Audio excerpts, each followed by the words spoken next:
Friends, I am Pritika Jain. Welcome to my YouTube channel Adhigam hub. कैसे हैं आप लोग?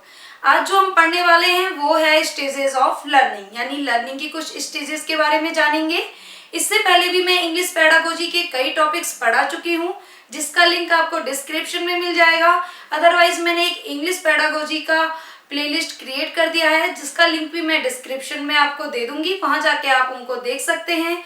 और अगर आप मेरे चैनल पर नए हैं या फिर आपने अभी तक सब्सक्राइब नहीं किया है तो प्लीज सब्सक्राइब माय चैनल। आइए स्टार्ट करते हैं। Stages of learning.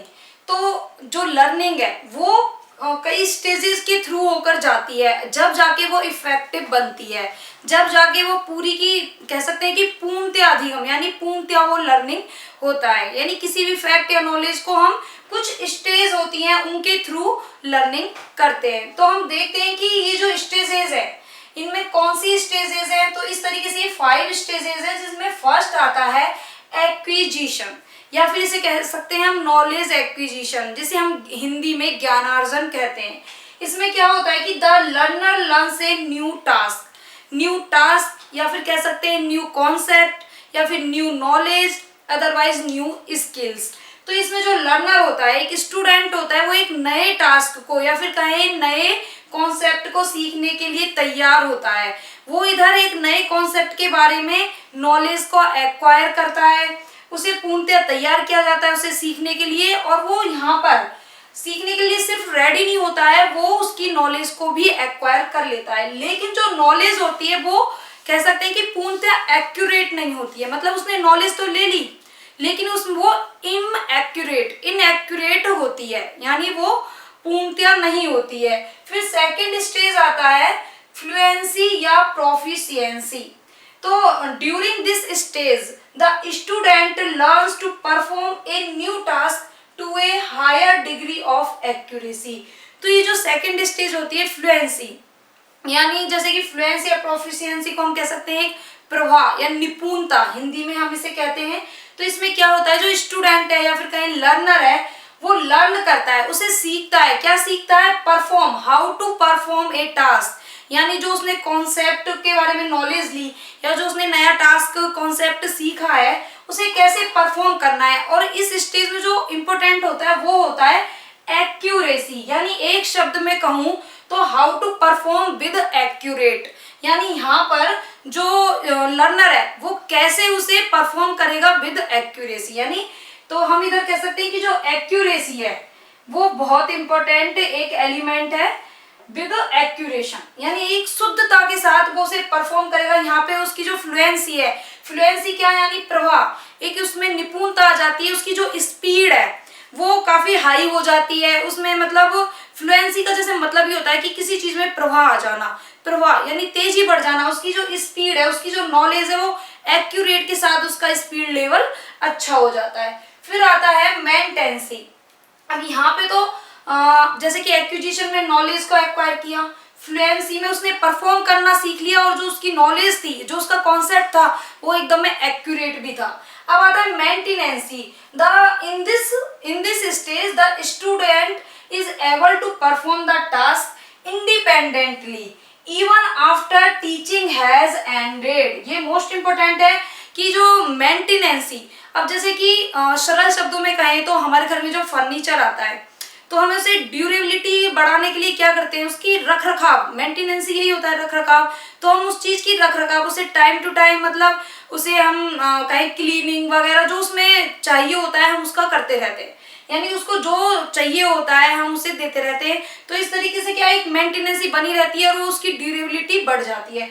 तो इसी तरह जो बच्चे ने कॉन्सेप्ट सीखा है, जो उसने नॉलेज एक्वायर किया है, टीचिंग तो एक टाइम बाद एंड हो ही जाएगी, जो कॉन्सेप्ट टीचर ने तो पढ़ा दिया, उसके बाद उसकी ड्यूरेबिलिटी बढ़ाने के लिए या फिर कहीं उसकी मेंटेनेंस बनाए रखने के लिए जो क्या है कि स्टूडेंट उसको कंटिन्यू प्रैक्टिस करेगा। तो इसमें अगर हम कहें तो स्टूडेंट एक प्रैक्टिस करता रहता है ताकि उसका जो कॉन्सेप्ट उसने सीखा है उसका ड्यूरेबिलिटी बढ़ जाता है। और यहाँ होता है कि टीचिंग हैज एंडेड, टीचिंग तो एंडेड हो जाता है लेकिन वो नॉलेज कॉन्सेप्ट फिर भी बना रहता है। और यहाँ पे क्या है कि student is able to perform the task independently. यहाँ पर टीचर के बिना स्टूडेंट अपना टास्क पूर्णतया परफॉर्म कर सकता है, यानी अपने कॉन्सेप्ट की वो नॉलेज उसको पूर्णतया हो जाती है। यानी इधर उसने नॉलेज एक्वायर किया, यहाँ पे उसने परफॉर्म करना जाना, वो भी विद एक्यूरेसी। और मेंटेनेंसी में क्या है कि वो विदाउट टीचर की हेल्प या इंस्ट्रक्शन वो खुद से परफॉर्म कर सकता है। और कह सकते हैं कि ड्यूरेबिलिटी, यानी कह सकते हैं over the period retention of skill.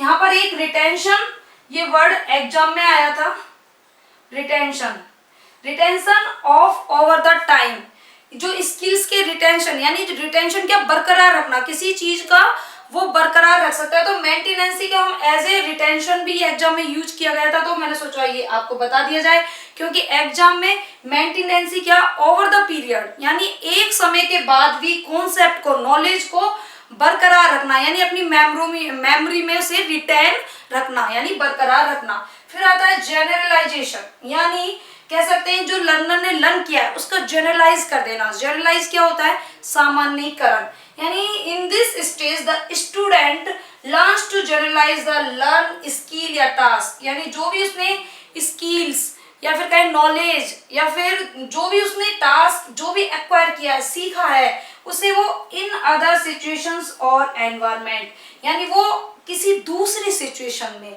दूसरे माहौल में उसे क्या कर पा रहा है, जनरलाइज उसका कर सकता है। यानी कह सकते हैं कि वो उसे यूज करना, या कह सकते हैं कि इस स्टेज को अगर एक वर्ड में कहें तो हम कह सकते हैं ट्रांसफर ऑफ लर्निंग।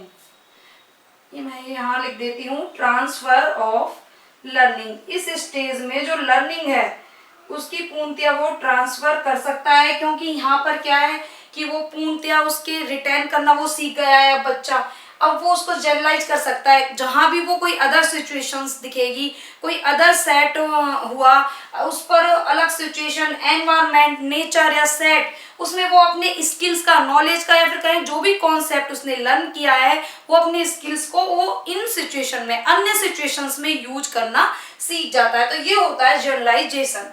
फिर नेक्स्ट स्टेज और लास्ट स्टेज आती है एडेप्टेशन। एडेप्टेशन को हम हिंदी में कह सकते हैं अनुकूलन, यानी इधर लर्नर क्या करता है, the learner applies a previous learned skill, previous जो यानी उसने पहले स्किल्स को सीखा है उन्हें in a new area of application without instruction and guidance. यानी इधर क्या होता है, जो लर्नर है वो जो उसने पहले पूर्व में जो अपनी स्किल्स को सीखा था उनको एक नए एरिया में अप्लाई कर सकता है, या फिर कहें कि इधर उसका प्रॉब्लम सॉल्विंग आ जाता है, मतलब वो इधर खुद से प्रॉब्लम अगर कोई आ जाती है तो वो उसे सॉल्व कर सकता है, या फिर कह सकते हैं कि नई सिचुएशन के अकॉर्डिंग जो उसने पहले का जो ज्ञान है, उसका प्रीवियस नॉलेज है, वो उसे मॉडिफाई कर सकता है। एग्जाम में क्वेश्चन भी पूछा गया था कि in which stage the learner can modify the information, तो आंसर क्या होगा, अडेप्टेशन। वो जो स्टेज होगी वो होगी अडेप्टेशन, या फिर इसको हम कह सकते हैं प्रॉब्लम सॉल्विंग, प्रॉब्लम सॉल्विंग। और यहाँ पे बच्चा जो भी उसका नॉलेज है उसे मॉडिफाई करने सीख जाता है। तो इस तरीके से 5 स्टेज थी लर्निंग की, जिसमें मैं एक बार शॉर्ट में दोबारा से समझाती हूँ कि इधर बच्चा जो क्या है नॉलेज उसे एक्वायर करता है, यहाँ पे उसे विद एक्यूरेसी या फिर कहें कि वो उसे हाउ टू परफॉर्म करना सीख जाता है। फिर वो क्या है कि जो टीचिंग तो एंड हो गई है, लेकिन वो उसे over the period time practice करते हुए बरकरार रखता है। फिर जनरलाइजेशन, अन्य जो सिचुएशन है, अन्य जो एनवायरनमेंट है उसमें वो अप्लाई कर लेता है, वो भी विदाउट टीचर की हेल्प के। और यहाँ पर क्या है कि वो बिना किसी इंस्ट्रक्शन के खुद से प्रॉब्लम सॉल्व करना सीख जाता है, और जो उसके पहले के सीखे हुए कौशल है उनको वो मॉडिफाई भी करना सीख जाता है। तो इस तरीके से ये थी स्टेजेस ऑफ लर्निंग, जिसमें बच्चा धीरे धीरे धीरे मतलब इन स्टेज को पार करते हुए एक इफेक्टफुल लर्निंग सीखता है। आई होप कि आपकी ये स्टेजेस ऑफ लर्निंग बिल्कुल क्लियर हो गया होगा। So guys please like, share and subscribe. Don't forget to press the bell icon. Thank you.